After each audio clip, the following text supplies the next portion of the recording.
Zainab Adebayo did not scream when she saw the body.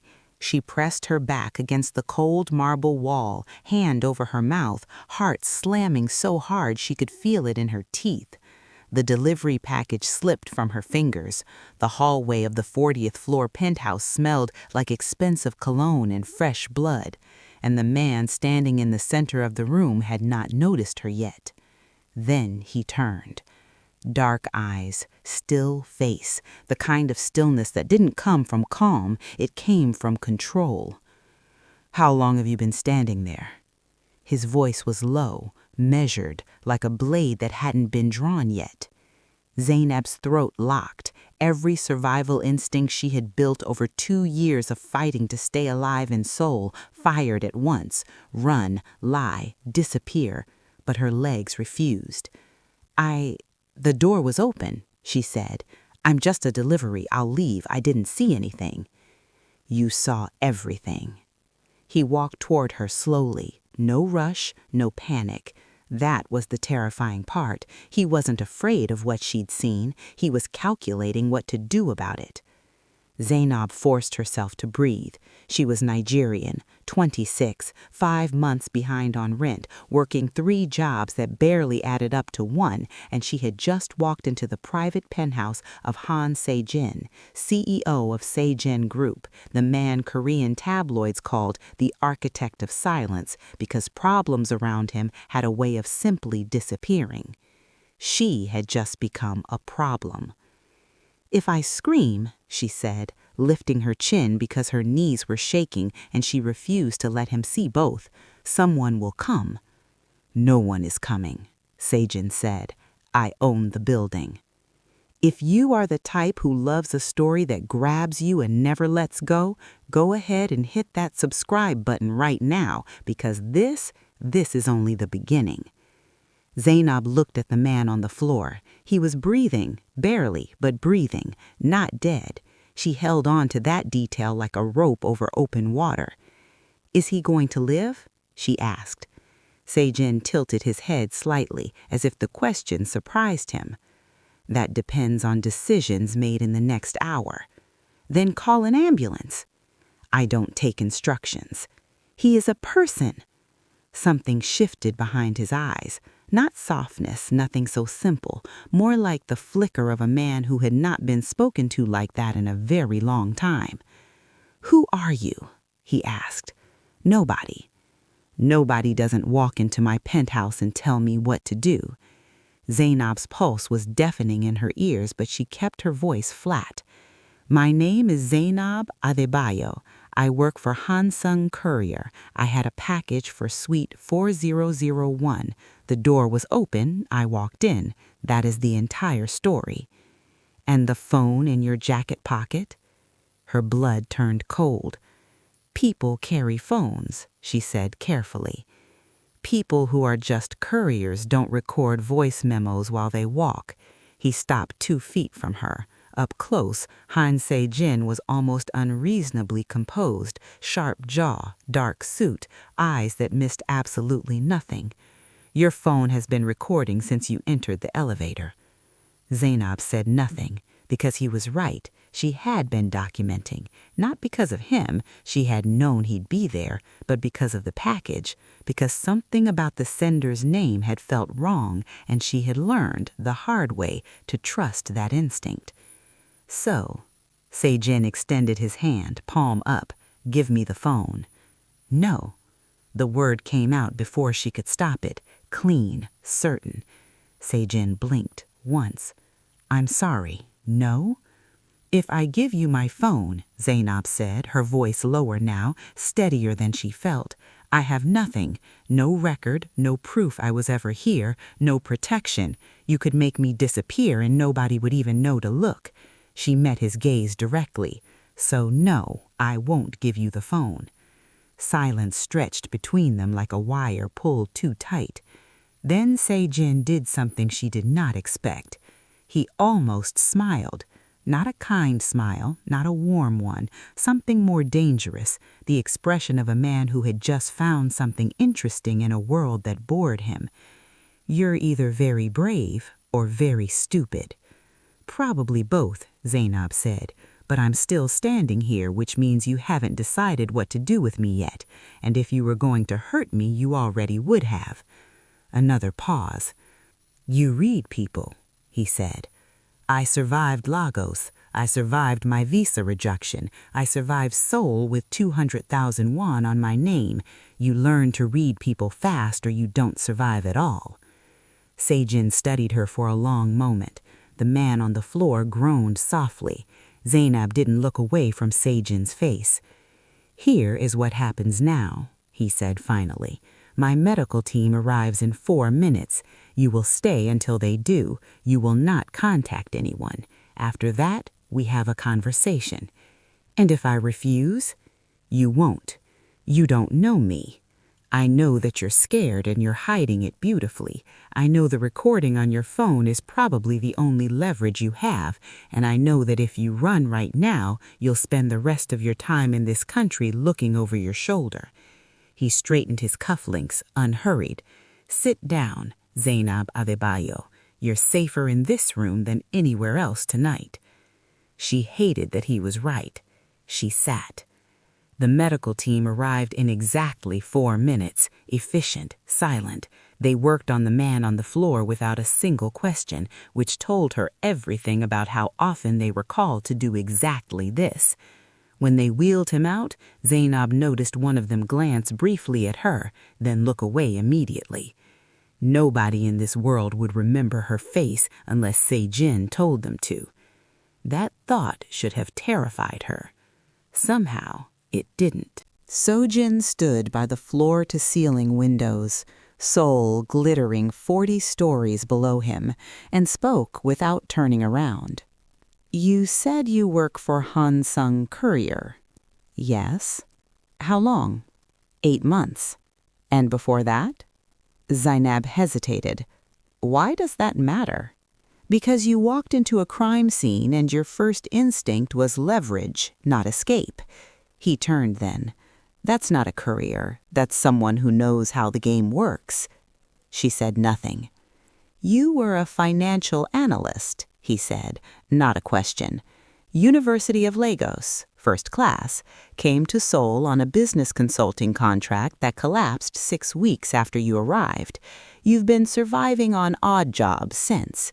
He paused. I know because I had you checked while the medical team was here. The bottom dropped out of her stomach. You? She stood. You ran a background check on me in 30 minutes? 20. My team is thorough. That is a violation. Sit down. I will not. Zainab. His voice didn't rise, didn't sharpen, just landed with a weight that stopped her mid-sentence. Sit. Down. Please. The please caught her so off guard she actually sat. He crossed the room and stopped at a respectable distance, far enough to show he wasn't threatening, close enough that she felt every inch of the power differential between them. Then he said something she had not braced for at all. He wants to offer you a job. She stared at him. Absolutely not. Hear me. I heard you, she said sharply. You ran my background, you know I'm broke and isolated, and now you're going to offer me something I can't refuse. I've seen this movie. It doesn't end well for the broke foreign girl.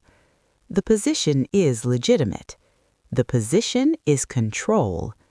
Another flicker. That same almost smile. You're fast. I'm alive.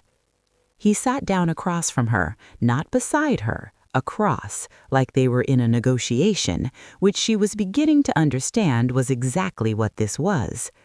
The man you saw tonight was not an accident. He was a message from a competitor who had been dismantling my company from the inside for 11 months. 3 of my board members are compromised. My internal security team may be as well. He looked at her steadily. I need someone no one would suspect, someone outside my world entirely, someone with financial analysis skills and nothing to lose in this city. Zainab felt the air change. You want me to spy for you. I want you to work for me. The spying would be secondary. That's not better.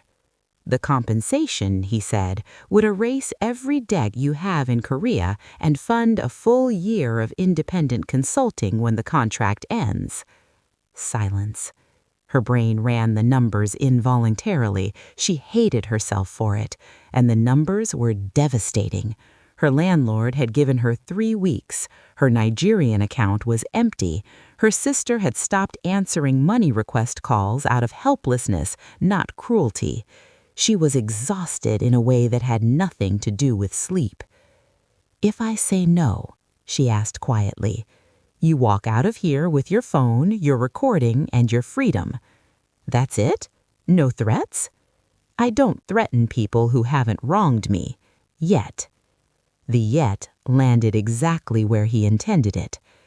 Zainab looked at him for a long time, looked at the city behind him, all that glittering, indifferent light, thought about her empty refrigerator and her landlord's unanswered texts, and the way Seoul felt like a beautiful trap she had walked into with her eyes open. "If I work for you," she said slowly, "I set the terms of my access. You don't own me, you don't monitor my private communications, and at any point I feel unsafe," she leaned forward, "I walk. No consequences." Seojin considered her for exactly 3 seconds. "Agreed." "I want it in writing." "Of course. Tonight.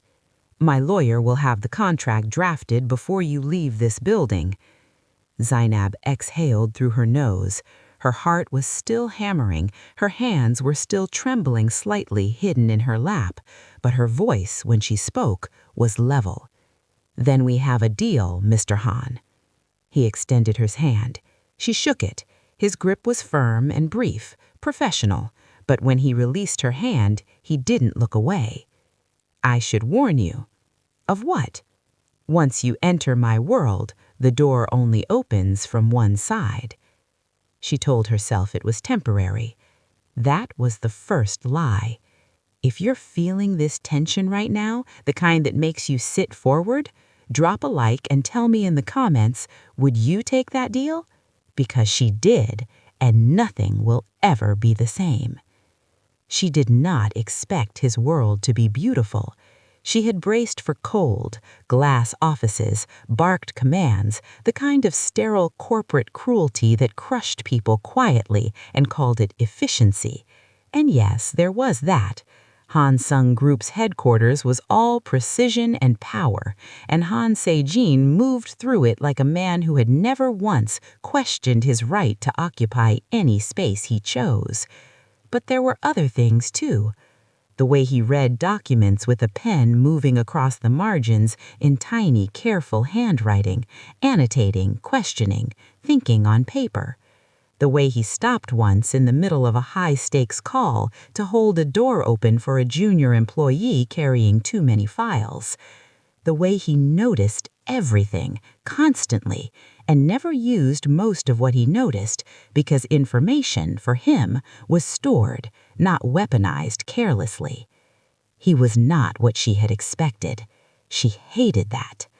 By the end of the first week, she had a corner office she hadn't asked for, a company card she used as minimally as possible, and a growing, itching sense that she was already in deeper than the contract said. She told herself it was just survival. That was the second lie. She found the discrepancy on a Thursday.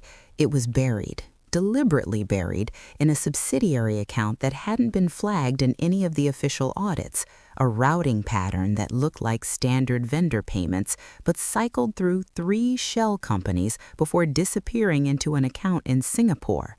Zainab stared at her screen for a long time. Then she picked up her phone and called Seojin's direct line.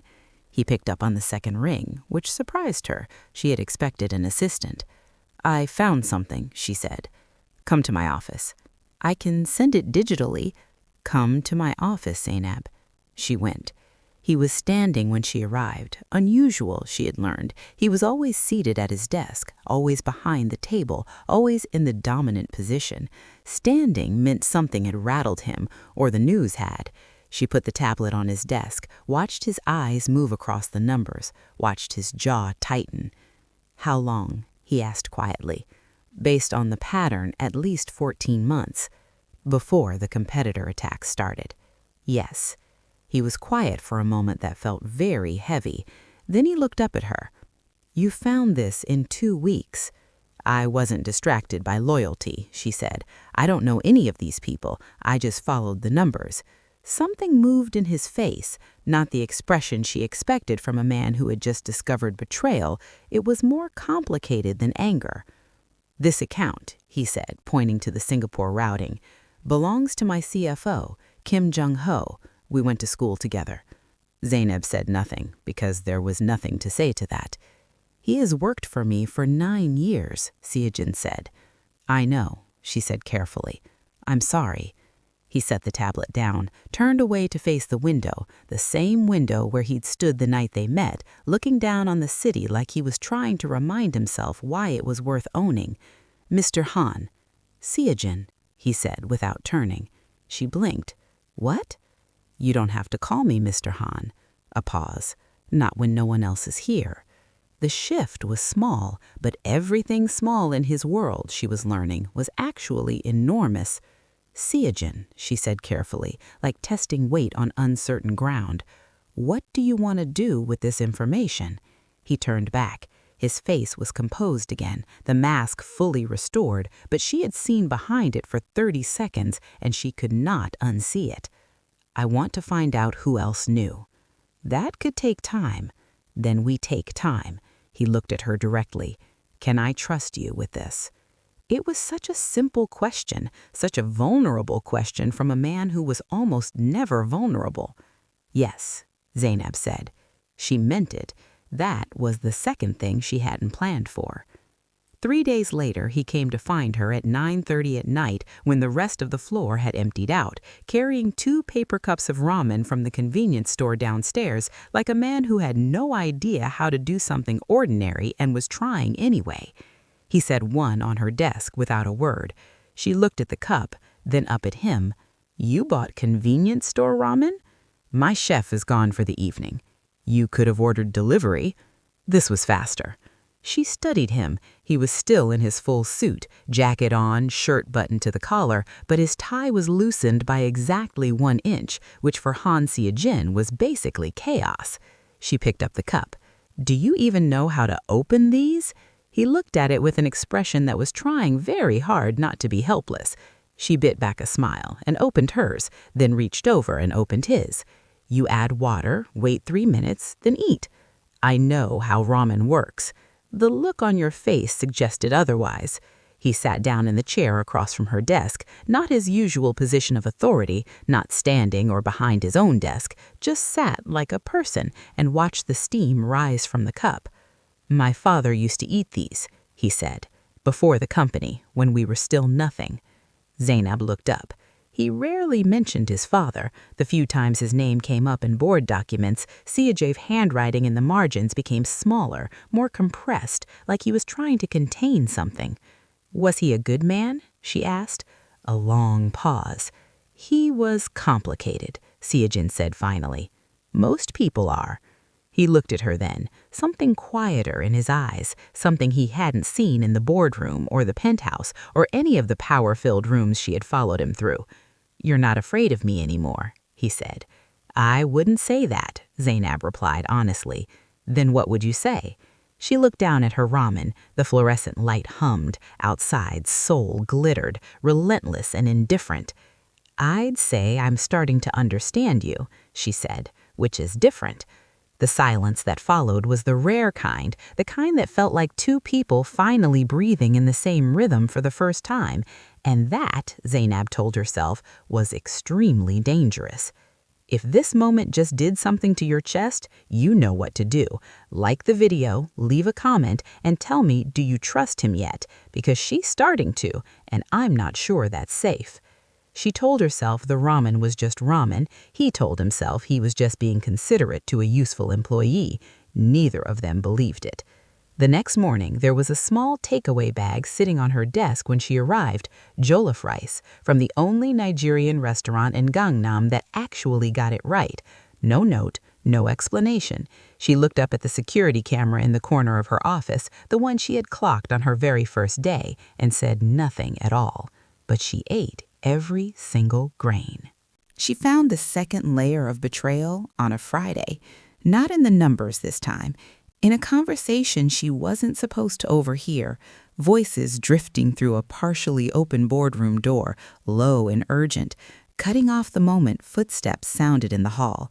But she had heard enough. Enough to know that Kim Jung-ho had not acted alone. Enough to know the name attached to the second voice. Enough to feel the floor tilt under her feet as she processed exactly what it meant. She stood in the corridor, heart in her throat, and understood with sudden, awful clarity that Seojin did not know. He trusted this person completely, and she was going to have to be the one to shatter that.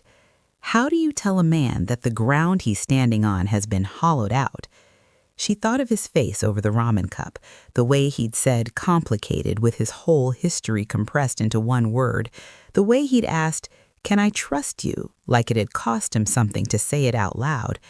"Yes," she had said. She pushed off the wall and went to find him. He was in his office, jacket off for once, sleeves rolled to the elbow, working through a stack of documents.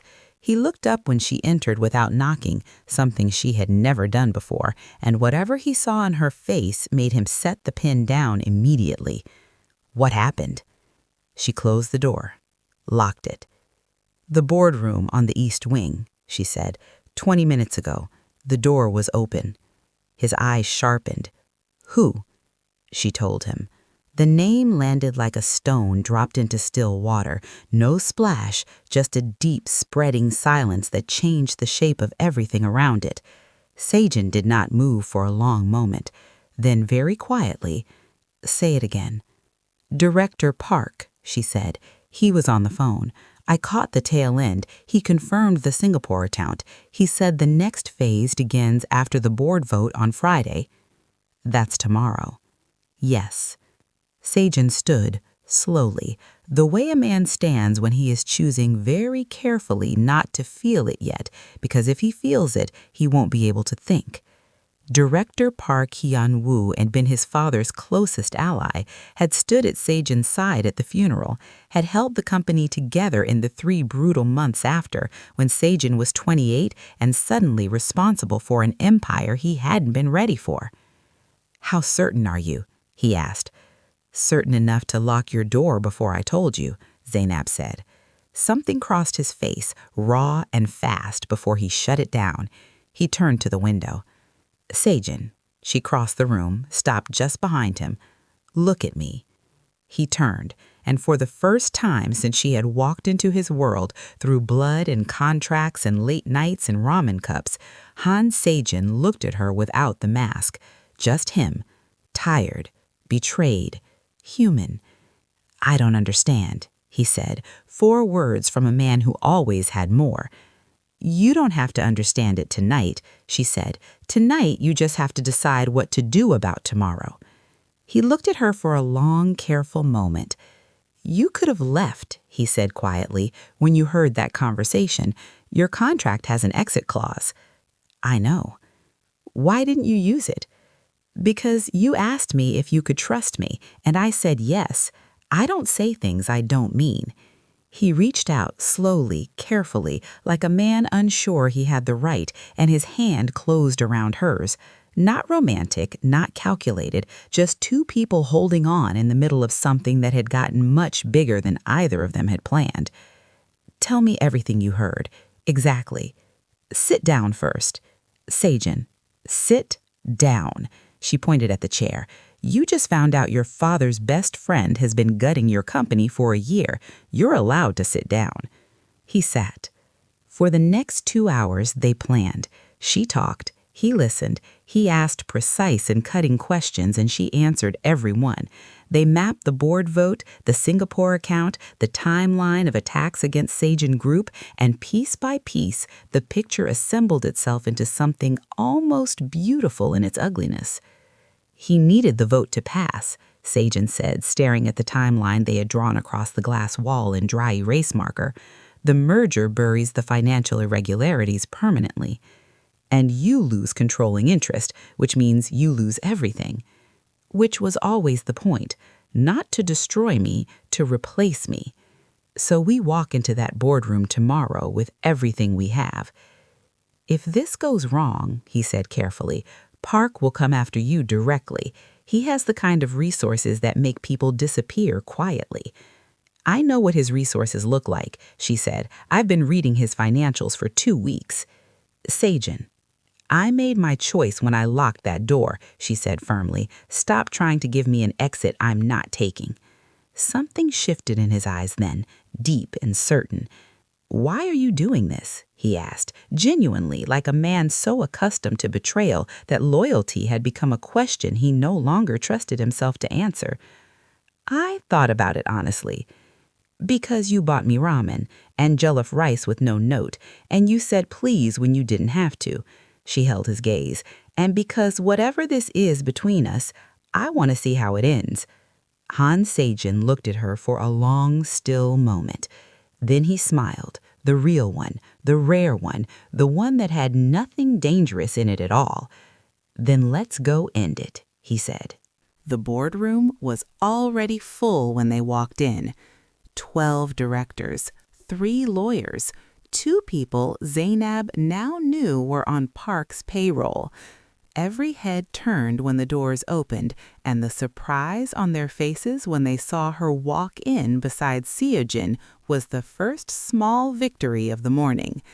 Park Hyun-woo sat at the far end of the table, silver-haired, immaculate, the face of a man who had spent decades learning how to look trustworthy.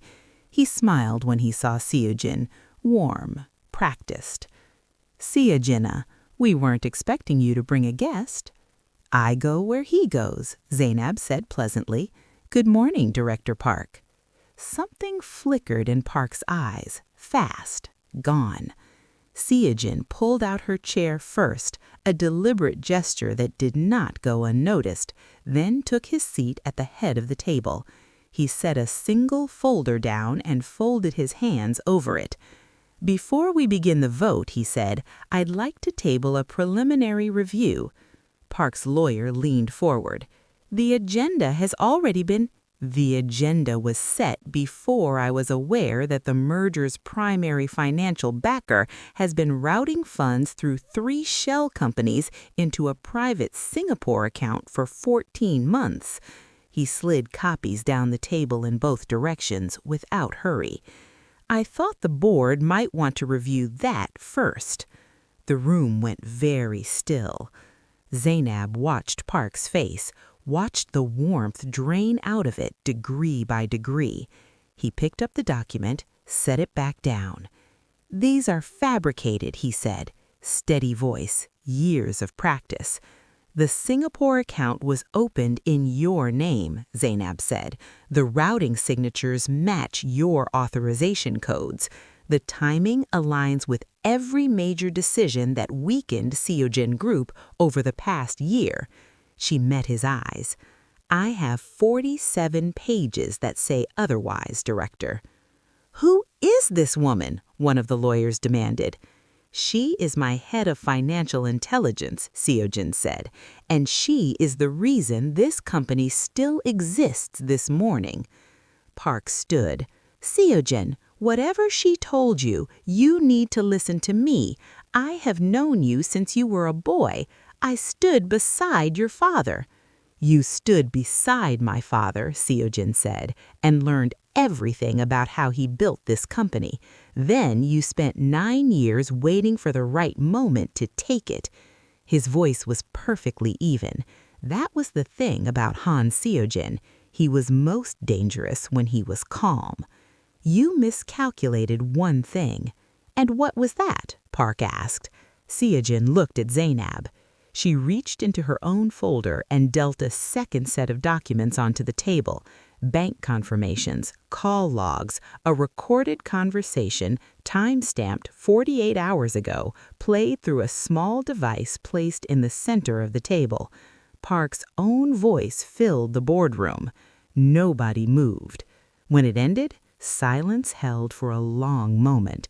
Then the directors who had not been bought looked up from the documents with the expression of people who had just understood how close they came to being deceived. Park sank back into his chair. It was over, and he knew it. If your heart is pounding right now, you are exactly where you are supposed to be. Hit that like button and subscribe, because what happens next, you need to be here for it. 2 hours later, Park had been escorted out by security, quietly, the way things were always done in Seojin's world. The merger vote was suspended. 3 board members had resigned. Zainab stood at the window of Seojin's office and heard the door open behind her. "It's done," Seojin said. "I know, I was there." "I'm asking how you are," she said, turning. "Not the company. You." He was quiet. "I keep thinking about the funeral," he said finally. "Park gave a speech. He talked about my father like he loved him." A pause. "Maybe he did. Maybe you can love someone and still betray everything they built." "People are complicated," she said quietly. He crossed the room, stopped in front of her, close enough that she could see the exhaustion behind his eyes and the something else beneath it, the thing he had no practice naming. "You stayed," he said. "I told you I would." "People say things. I don't," she said, holding his gaze. "I came here with nothing. I've lost things in this city I'm not getting back, but I don't say things I don't mean. I never have." He reached up and touched her face, just his fingertips, just for a moment, like a man making sure something real was actually in front of him. "What do you want after all of this? What does Zainab Adebayo actually want?" She thought about the contract, the exit clause, the full year of consulting she had been promised. She thought about Lagos and the visa rejection and every cold morning on a Courier bike telling herself this city would not break her. Then she looked at him. "I want to stay," she said, "not because of a contract, because I want to." "Then stay," he said. And she did. Not behind him, not in his shadow, but beside him, his equal, his partner, the woman who had walked into the wrong room and found exactly where she was supposed to be. Seoul glittered outside, relentless as always, but for the first time since she had arrived in this city, Zainab Adebayo was not surviving it. She was choosing it.